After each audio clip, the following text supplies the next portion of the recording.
सुनने का शौक रखता हूँ। अच्छा। तो सुमन और हमारे रेडियो दोस्तों, आप जानते ही हैं मैं हूँ आपका अपना रेडियो दोस्त बहादुर सिंह इनवाल, रेडियो कुमाऊनी उत्तराखंड से। और हाँ दोस्तों, मैं हूँ आपके साथ आपकी रेडियो दोस्त सुमन, सामुदायिक रेडियो हमारा सोलन, हिमाचल प्रदेश से। तो दोस्तों, सुमन को तो ये गीत बहुत पसंद आया और उम्मीद है कि आपको भी पसंद आ रहा होगा हमारा सीरीज कार्यक्रम हमारी विरासत उनकी गाथाएं। और दोस्तों, इस सफर का आज हमारा तीसरा पड़ाव है। सुमन, तुमने जो धोबिन की कहानी सुनाई थी ना, सच में उसे सुन के बहुत मजा आ गया।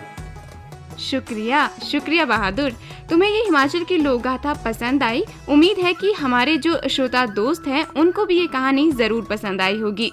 क्यों नहीं, लोग आज भी प्यार में विश्वास रखते हैं और कई आजमाइशों के बाद भी मोहब्बत अपने मुकाम को हासिल करती है।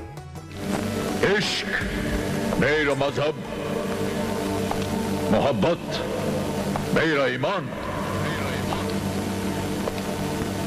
मोहब्बत जिसके लिए फरहाद ने पहाड़ों का सीना चीर कर दूध का दरिया बहा दिया।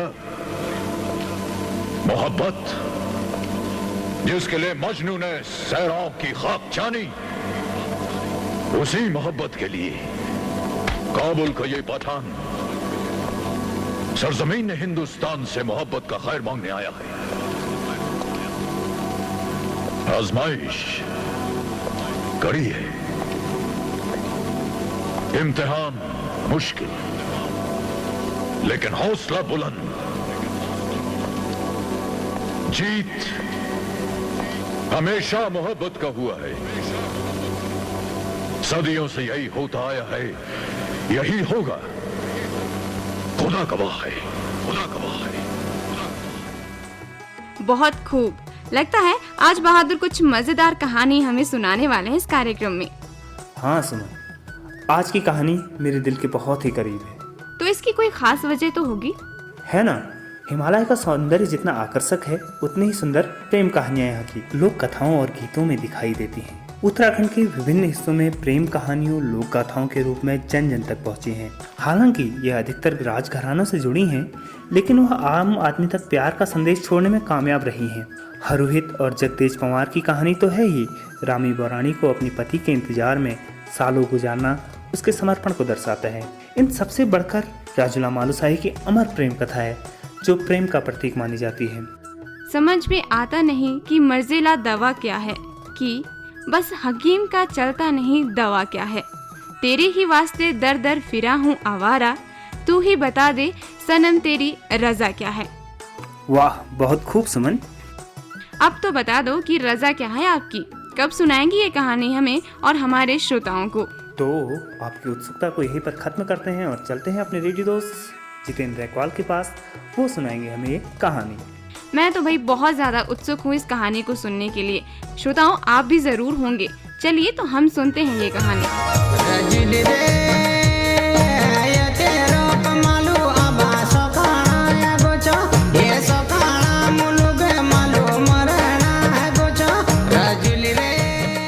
उत्तराखंड की लोक गाथाओं में प्रेम गाथाओं का विशेष महत्व है। यह लोक गाथाओं के रूप में गाई जाती हैं। हालांकि अलग अलग हिस्सों में इन कहानियों को अपनी तरह से लोक गायनों ने प्रस्तुत किया है, लेकिन जब समग्रता से इसे देखते हैं तो कुछ कहानियां ऐसी हैं जिन्होंने उन पात्रों को आज भी गाँव में जीवंत रखा है। यहाँ प्रचलित कहानियों की पृष्ठभूमि में विषम भौगोलिक परिस्थितियों से उपजी दिक्कतें साफ झलकती हैं। राजूला मालुशाही की गाथा इतनी अमर है जिसका अनुमान इसी बात से लगाया जा सकता है, साइबर युग में जहां प्रेम की बात संचार माध्यमों से हो रही हो, वहां भोट की राजूला का वैराग चखुटिया आने और मालुशाही का भोट की कठिन यात्रा प्रेमियों का आदर्श है। कुमाऊं और गढ़वाल में प्रेम गाथाएं झोड़ा, चांचरी, भगनौले और अन्य लोकगीतों के माध्यम से ग्रामीण क्षेत्रों में सुनाई जाती हैं। मेले इसके जीवंत उदाहरण बनते हैं। राजूला मालुशाही पहाड़ की सबसे प्रसिद्ध अमर प्रेम कहानी है। यह दो प्रेमियों के मिलन में आने वाले कष्टों, दो जातियों, दो देशों, दो अलग परिवेश में रहने वाले प्रेमियों की कहानी है। सामाजिक बंधनों में जकड़े समाज के सामने यह चुनौती भी थी। यहाँ एक तरफ बैराठा का संपन्न राजघराना है, वहीं दूसरी ओर एक साधारण व्यापारी इन दो संस्कृतियों का मिलन आसान नहीं था, लेकिन एक प्रेमिका की चाह और एक प्रेमी का समर्पण प्रेम की एक ऐसी इबारत लिखता है जो तत्कालीन सामाजिक ढांचे को तोड़ते हुए नया इतिहास बनाती है। राजूला मालुसाई की जो लोक गाथा प्रचलित है वह कुछ इस प्रकार है। कुमाऊं के पहले राजवंश कत्यूर के किसी राजवंश को लेकर यह कहानी है। उस समय कत्यूरों की राजधानी बैराट, वर्तमान चकुटिया थी। जनश्रुतियों के अनुसार बैराट में तब राजा तुलासा शासक करते थे। उनकी कोई संतान नहीं थी। इसके लिए उन्होंने कई मनौतियां मनाई। अंत में उन्हें किसी ने बताया कि वो बागेश्वर, जो आज बागेश्वर है, वहाँ जाकर शिव की आराधना करें तो उन्हें संतान की प्राप्ति हो सकती है। वो बागनाथ के मंदिर गए। वहाँ उनकी मुलाकात भोट के व्यापारी सुनपत सौका और उनकी पत्नी गांगुली से हुई। वह भी संतान की चाह में वहाँ आए थे। दोनों ने आपस में समझौता किया कि यदि लड़के और लड़का हुई तो आपस में उनकी शादी कर देंगे। ऐसा ही हुआ।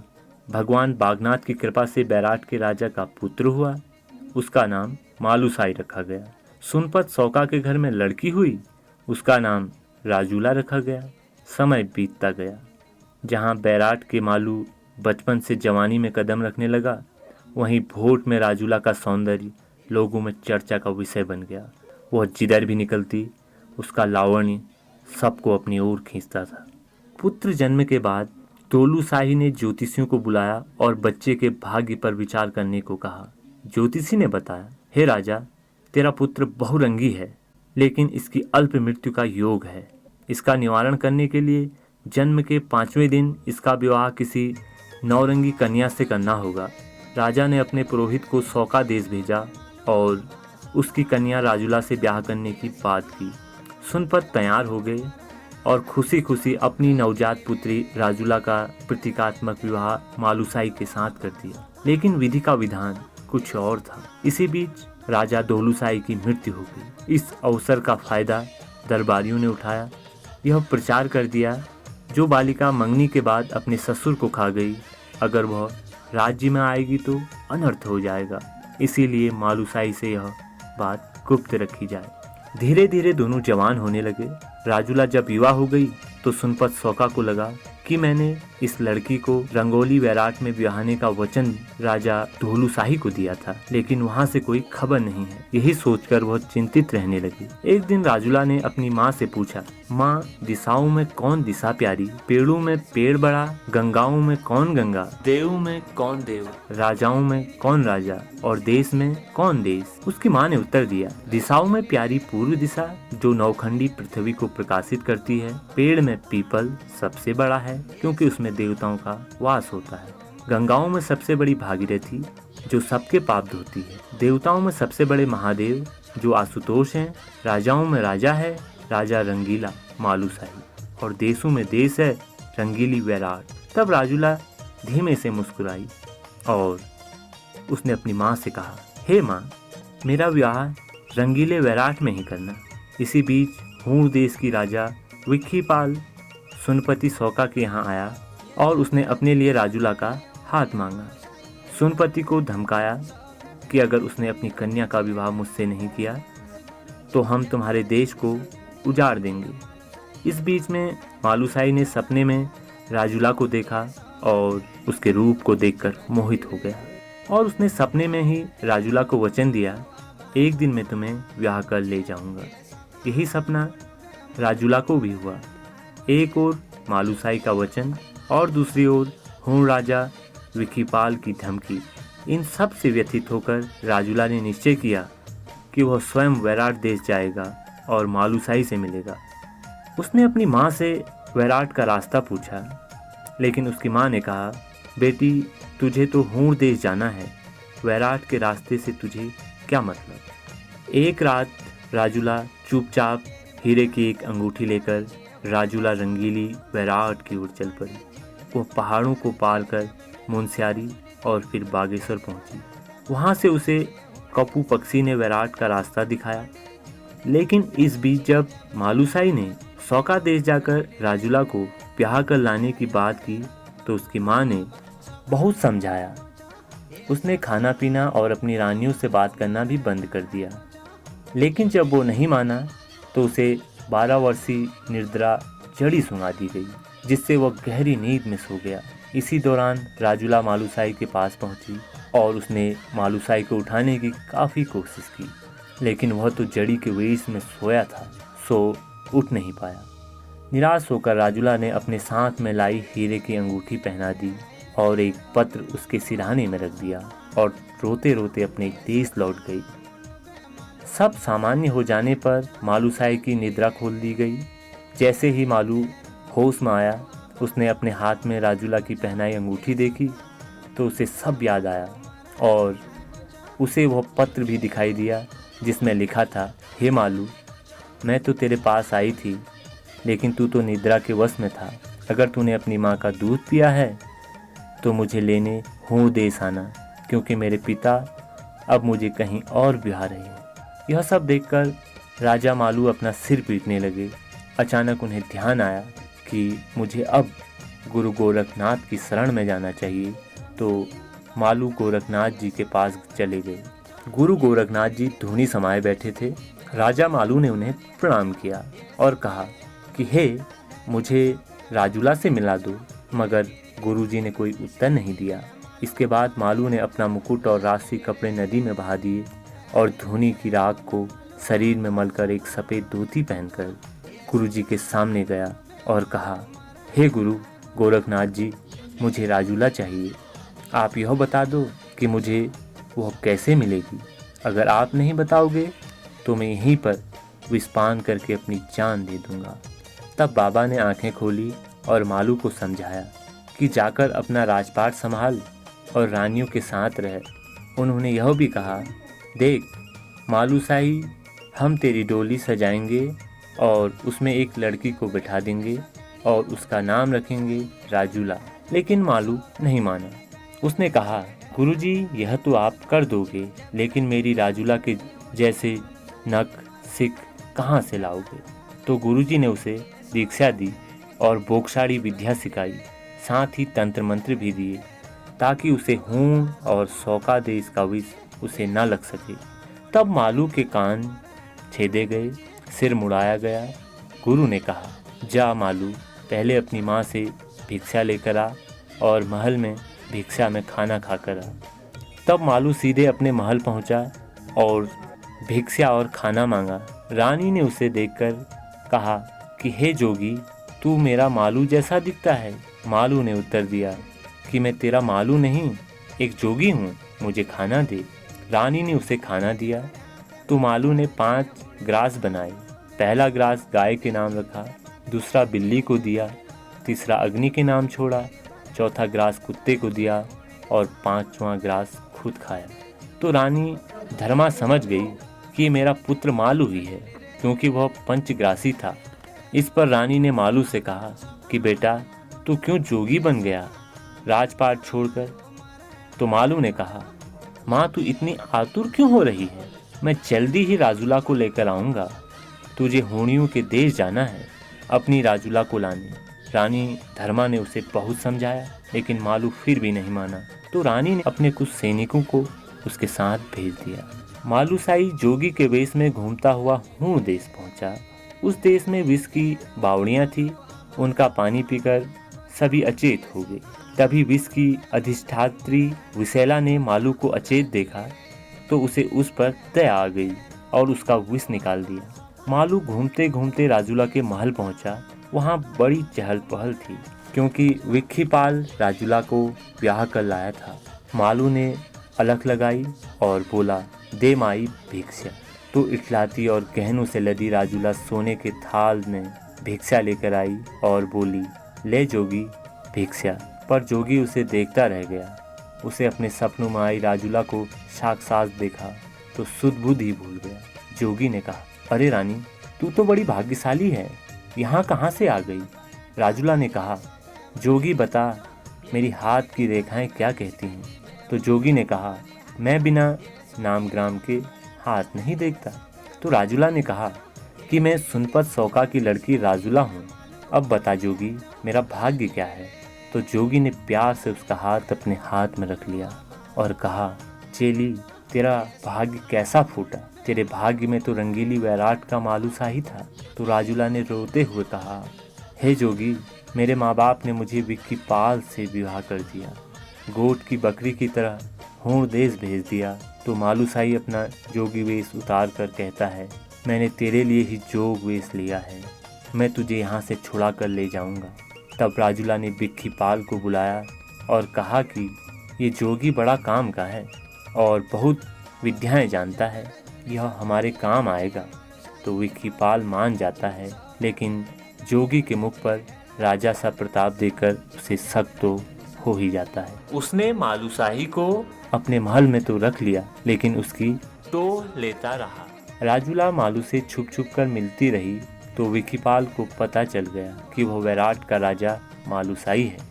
तो उसने उसे मारने का षड्यंत्र किया और खीर बनाई, जिसमें उसने जहर डाल दिया और मालू को खाने पर आमंत्रित किया और उसे खीर खाने को कहा।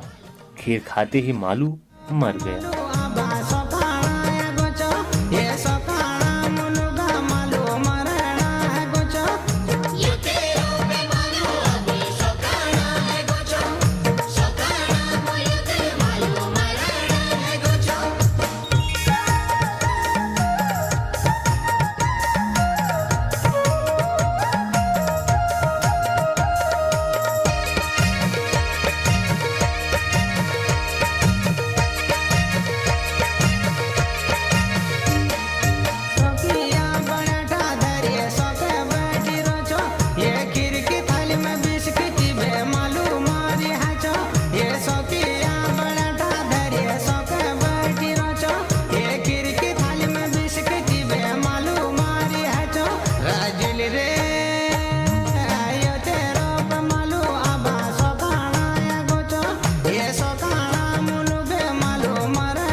उसकी यह हालत देखकर राजूला भी अचेत हो गई। उसी रात मालू की माँ को स्वप्न हुआ, जिसमें मालू ने बताया कि मैं होड़ देश में मर गया हूँ। तो उसकी माता ने उसे लिवाने के लिए मालू के मामा मृत्यु सिंह, जो गढ़वाल कड़ी के राजा थे, सिद्धवा विधवा रमोला और बाबा गोरखनाथ के साथ होड़ देश भेज दिया।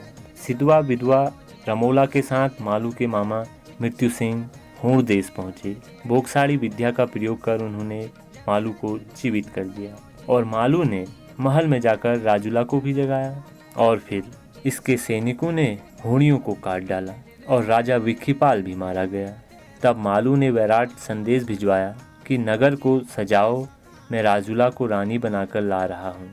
मालूसाही बारात लेकर वैराट पहुँचा, जहाँ पर उसने धूमधाम से शादी की। तब राजूला ने कहा कि मैंने पहले ही कहा था कि मैं रंगीली राजूला हूँ और जो 10 रंग का होगा मैं उसी से शादी करूँगी।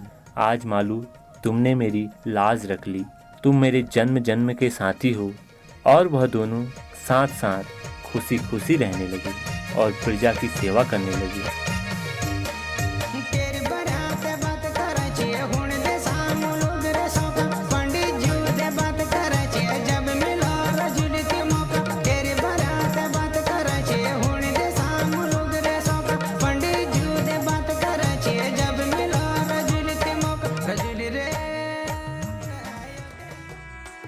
बहुत खूब, मुझे तो बहुत ज़्यादा पसंद आई ये कहानी।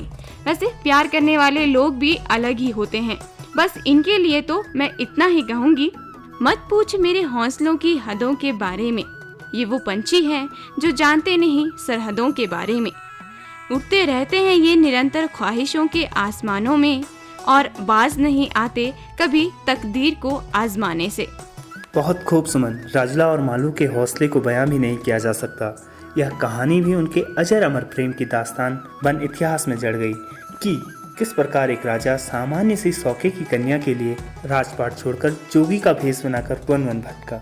सच कहा तुमने बहादुर। तो दोस्तों, आपको राजूला मालू शाही की ये अमर प्रेम कहानी ज़रूर पसंद आई होगी और अगले भाग में हम जो है कहानी लेकर आएंगे आप सभी के लिए हिमाचल प्रदेश की, और हम ये भी आपसे वादा करते हैं कि आपको वो कहानी भी ज़रूर पसंद आएगी। आप हमारे साथ बने रहेंगे इसी उम्मीद के साथ। आप अपना सहयोग भी हमें देंगे। आप हमें फ़ोन कर बता सकते हैं कि हम किस नई कहानी पर काम करें। आपका यह सुझाव हमारे लिए बहुमूल्य होगा। आप कुमाऊनी में सुझाव दे सकते हैं 9536476660 पर। और रेडियो सोलन में आप सुझाव दे सकते हैं हमारे नंबर 9882689683 पर। तो सुमन, श्रोता हमें सुझाव देंगे, यह हम उम्मीद करते हैं। लेकिन अभी के लिए श्रोता दोस्तों अपने रेडियो दोस्त बहादुर संगीनवाल को और सुमन को दीजिए इजाजत। नमस्कार।